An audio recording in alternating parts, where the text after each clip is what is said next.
எப்படி ஈஸ்வரத்வாத் ஈசன் என்று சொல்றோமோ அதுபோல வியாபகத்வாத் விஷ்ணு, அனைத்துமாக வியாபித்து பகவான் அனைத்துமாக விஸ்வம் விஷ்ணுவ சட்காரம் வியாபித்தது மட்டுமல்ல, அதனுடைய இயக்கமாகும், அதனுடைய பயனாகவும் அத்தனையுமாக வியாபித்துக் கொண்டிருக்கிறார்.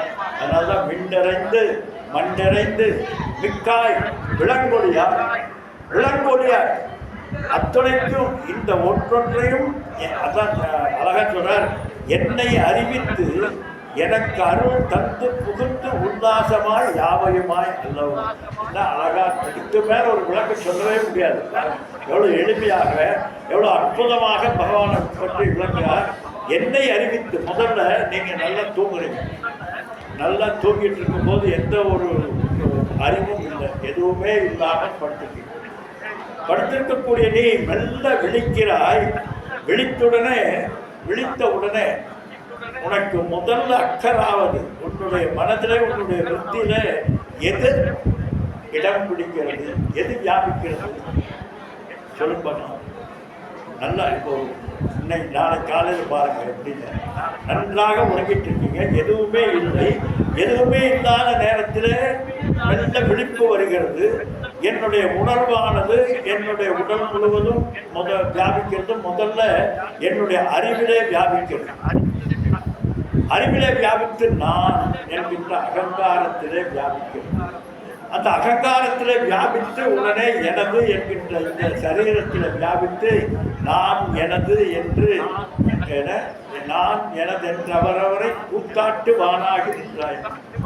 முதல்ல நான் என்கின்ற அந்த கரணத்திலே வியாபித்த அந்த சைத்தன்யமானது அனைத்திலும் வியாபிக்கிறது. அதான் சொல்றார். இப்படி அனைத்துமாக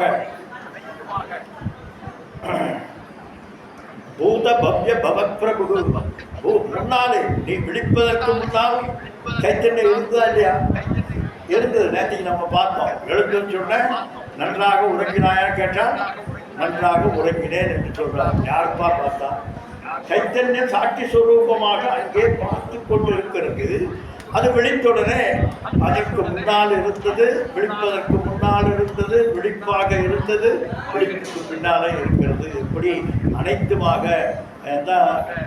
நமஸ்தே அஸ்து பகவன் விஸ்வேஸ்வராய மகாதேவாய திரையம்பகாய திரிபுராந்தகாய காலாக்னி காலாய காலாக்னி ருத்ராய நீலகண்டாய மிருத்யுஞ்சயாய சர்வேஸ்வராய சதாசிவாய ஸ்ரீமன் மகாதேவாய நம. திரையம்பக அத்துணையமாக வியாபித்திருக்கிறார். நமஸ்தே அஸ்து பகவன் விஸ்வேஸ்வராய விஸ்வத்திற்கு ஈஸ்வரனாக, மகாதேவாய தீப்தத்வா தேவம் இந்த பிரபஞ்சத்தை காட்டுகின்றவராக, பிரபஞ்சத்தின் ஒளிபெறச் செய்பவராக, திரையம்பகம் மூன்று உலகத்திலும் திரிபுராந்தகாய அதுக்கு அப்பாற்பட்டும், காலாய காலமாக காலத்தினுடைய காலாக்னி ருத்ராய காலத்தை ஒடுக்குகின்றவனாக, காலத்தை வியாபிக்கின்றவனாக அத்தனையும் இருக்கக்கூடிய அவரை நீலகண்டாய தன்னுடைய கழுத்திலே இந்த விஷத்தை தாக்கிக் கொண்டிருக்கக்கூடிய உன்னை நான் வணங்குகிறேன். எப்படி எல்லாம் ஒவ்வொரு வார்த்தையிலும் அற்புதமாக விளக்கி கொண்டிருக்கிறது. எதை விளக்க முடியாது. ஏதோ வாக்கியம் நிவர்த்தந்தே அப்படி வார்த்தையால் விளக்க முடியாதுட்டு பக்கமா பேசுறது, வார்த்தையா பேசிட்டே இருக்கு. அதான் பகவானுடைய தனித்தன்மை. அப்படிப்பட்ட உன்னை நின் பெரு சீர் வளர்ச்சி என்று சொல்றோமே, அப்படிப்பட்ட உன்னுடைய பெருமையை என்னால் பேச முடியாது. எப்படி சொல்றது? எப்படி பாடினரோ அப்படி பாடினர். எப்படி பாடினரோ பெரியவங்களா இந்த ஞானிகள் எல்லாம் உன்னை எப்படி பாடினரோ என்று எனக்கு தெரியலையா, நான் அதனால் அப்படி பாடுகிறேன், அவ்வளவுதான் எனக்கு முடியும், இதுக்கு மேல என்னால் பாட முடியாது என்று சொல்றேன். அப்படி நின் பெருஞ்சீர் ஒப்பில்லா உயர் மணி விளக்கு ஓமை இல்லை. அவருக்கு இப்படிப்பட்டவர் அப்படிப்பட்டவர் என்று சொல்ல முடியாத தன்மையில இருக்கக்கூடியவர். அப்படிப்பட்டவரை நான் எப்படியப்பா இந்த சரீரத்தை வைத்துக் கொண்டு, இந்த மலமான சரீரத்தை, மலமே வடிவான சரீரம் பாருங்க, ஏதாவது ஒன்று உபயோகமாக ஒன்றும் எனக்கு பின்னால் சொல்ல பாரு. இந்த தோலை போத்துனால தப்பிச்சேன்னா இந்த தோல் மட்டும் இல்லாட்டி கதியனாக அத்தனையும் மலம், பூரா மலம், வெறுக்கத்தக்கதாக அத்தனையும் சேர்த்து ஒரு மூட்டை கட்டி வச்சிருக்க இந்த சரீரம். இப்படிப்பட்ட அறிவிலே குறைவு, எல்லாத்திலும் குறைவு, என்னுடைய ஆற்றலிலே குறைவு, அறிவிலே குறைவு. அப்படி இருக்கக்கூடிய நான் அறிவுக்கு அப்பாற்பட்ட, ஆற்றலுக்கு அப்பாற்பட்ட சர்வேஸ்வரனாக இருக்கக்கூடிய உன்னை நான் எப்படியப்பா பாடுவேன் என்று சொல்றார். அப்படி அதுதான் சொல்றார், பொல்லா வினையேன் புகழ்மாறுத்தறியேன். பொன்னா வினை, நான் சின்னவன், இந்த சோட்டாவாலா, நான் எப்படியப்பா உன்னை நான் பாட முடியும்? அதனால வினைக்கு உட்பட்டு, நம்முடைய வினைக்கு உட்பட்டு குறிப்பிட்ட தன்மையில பிறந்த இந்த சரீரம், மனம், புத்தி, அகங்காரம், இப்படிப்பட்ட இந்த காரிய கர்ண சங்காதாவாக இருக்கக்கூடிய நான் காலங்கடந்து, தேசம் கடந்து, விண் நிறைந்து, மண் நிறைந்து, மிக்காய் விளக்கொடியாய் இருக்கக்கூடிய உன்னை எப்படி எப்பா பாட முடியும்?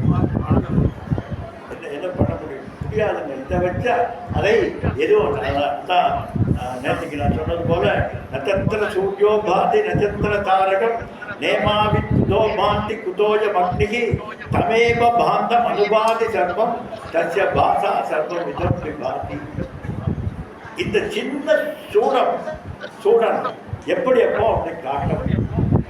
இந்த பிரகாசங்களுக்கெல்லாம் பிரகாசமாக, ஒளிக்கெல்லாம் ஒளியாக, உள்ளொளியாக இருந்து அத்தனையும் வியாபித்துக் கொண்டிருக்கக்கூடிய உன்னை இந்த சின்ன சூடம் எப்படி காட்ட முடியும் என்று சொன்னது போல, பொல்லா வினையே, பொல்லாத வினை, நான் ரொம்ப மோசமான வினையினாலே பிறந்தவன், வினைக்கு உட்பட்டு பிறந்தவன். அப்படிப்பட்ட எனக்கு எல்லா லிமிட்டேஷன் இருக்கு. காலத்தில் லிமிட்டேஷன், தேசத்தில் லிமிட்டேஷன், வார்த்தையில் லிமிட்டேஷன், என்னுடைய அறிவு லிமிட்டேஷன்.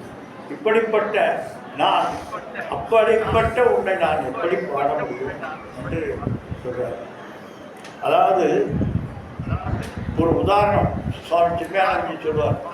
ஒரு உதாரணம், மெகாவாட்டாக இருக்கக்கூடிய ஒரு பெரிய அந்த மின்சாரத்தை இந்த விளக்குகள் எல்லாம் எப்படி பார்க்க? நான் ஒரு விளக்கு, ஒரு 0 வாட்ஸ் விளக்கு. அந்த மெகாவாட்டாக இருக்கக்கூடிய அந்த விளக்கை, அந்த மின்சாரத்தை என்னுடைய இந்த கருவியை கொண்டு என்ன விளக்கி விட முடியும்? அந்த 0 வாட்ஸ் தான். அடுத்தது 1000 வாட்ஸ். இன்னும் எதை வேண்டுமென்றாலும் சொல்லுங்கள், ஆனால் முழுமையாக அந்த மின்சாரத்தினுடைய தன்மையை எந்த மின்சார கருவியும் காட்ட முடியாது.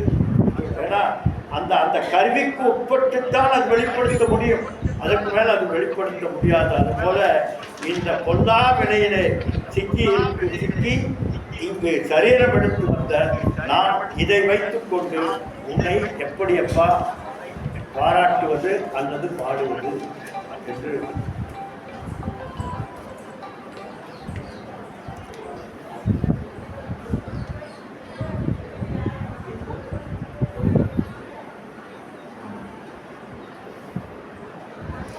இந்த வினையானது நமக்கு புல்லாகி, பூடாகி, புழுவாய், மரமாய், பற்குருகமாகி, பறவையாய், பாம்பாகி, கல்லாய், மனிதராய், பேயாய், கணங்களாய், வல்லசுரராகி, முனிவராய், தேவராய், செல்லா நின்ற தாவர சங்கமத்துள் எல்லா பிறப்பும் பிறந்து இழைத்தேன்.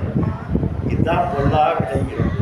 இந்த பொல்லா வினை என்ன பண்ணுதுன்னா, இது போன்ற பிறவிகளை எல்லாம் ஓரறிவிலிருந்து ஆரம்பித்து அத்துணை அறிவு இருக்கக்கூடியதாக காட்டுகிறது. இது நிறைய பேர் டார்வின் தியரி போல, அதுக்கு சம்பந்தமே கிடையாது. டார்வின் தியரி என்பது ஒரு அலைன்மெண்ட்டோடு கூடியது. ஆனால் உங்களுக்கு எங்களுக்கு அலைன்மெண்ட் கிடையாது. அப்படி ஏன்னா பாப புண்ணியத்தினுடைய அடிப்படையிலே வரக்கூடியது பிறவி. பாபம் அதிகமானால் அதனால சொன்னார், ஏதத்திரையும் துர்லபம் என்று சொன்னார். எது மனுஷத்துவம், முமுட்சுத்துவம், மகாபுருஷ சம்சயம் என்று சொல்லக்கூடிய இந்த 3 துர்லபம் என்றார். மனித பிறவி எடுப்பது என்பது நடக்காத ஒரு விஷயம். அதே ஒரு பெரிய ஒரு இந்த அதிகாரி சரீரம் பெறுவது என்பது மிகப்பெரிய புண்ணியம் வேண்டும். அதாவது எப்பொழுது மனித பிறவி கிடைக்கும் என்றால், எப்போதெல்லாம் பாபம் அதிகமாக போகிறதோ அப்போதெல்லாம் கீழ்பிறவிக்கு போயிடும். எப்போதெல்லாம் புண்ணியம் கிடைக்கிறது அதிகமாக இருக்கிறதோ அப்பெல்லாம் மேல் பிறவிக்கு போயிடும். அப்போ மனித பிறவி எப்படியா கிடைக்கும்? மிஸ்ரா என்று சொல்றார். பாபமும் புண்ணியமும் சரிசமமாக இருக்கின்ற போது மட்டும்தான் இந்த மனித பிறவி கிடைக்கும். அப்போ எத்தனை பிறவி பிறந்தா அந்த கரெக்டான சமத்துக்கு வரும். அதனால் அதே மனித பிறவி என்பது அதிலேயே பெரிய பெரிய விஷயம்.